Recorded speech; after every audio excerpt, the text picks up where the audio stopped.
Finally আমাৰ চাংঘৰটো আধা আধি বনাই হৈছেগৈ। ভাবিলোঁ আপোনালোকক দেখাই নোৱাৰি দেখিছেনে এমোচা পৰিছে আৰু ইফালে আকৌ কাম লগাই আছে দেই।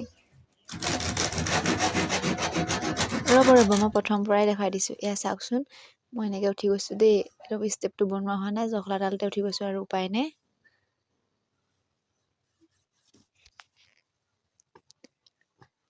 দেখিছেনে মই উঠি পাইছোঁগৈ আৰু ইফালে মানুহজনে কাম লগাই আছে।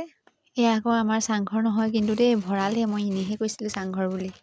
এইফালে আকৌ দৰ্জা এখন খুৱাবৰ কাৰণে এইবিলাক কাটি দিছে, যিবিলাক জোঙা হৈ আছে মানে সমান কৰিছে। ময়ো অকণ সহায় কৰি দিছোঁ আৰু মানে বেৰখন ধৰি দিছোঁ কাটিবৰ কাৰণে। এয়া আকৌ ভিতৰ দৃশ্য।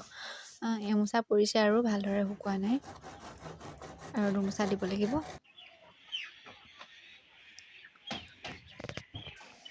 আকৌ বাহিৰৰ ফালৰ পৰা মই দেখুৱাই দিওঁ কেনেকুৱা দিছে। আপোনালোকে কমেণ্ট কৰি জনাব দেই।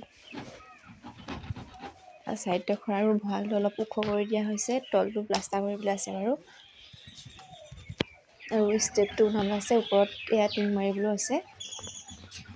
মাৰিব আৰু অতি সোনকালে। ভাবিলোঁ ভিতৰটো মোচাৰ পাছত বোলো শুকাই লওক, টিং মাৰি দিলে সহজে নুশুকাই যে। ভঁৰালটো কেনেকুৱা লাগিলে জনাব দেই। আজিলৈ বাই, আকৌ নতুন এটা ভিডিঅ'ত লগ পাই আছোঁ।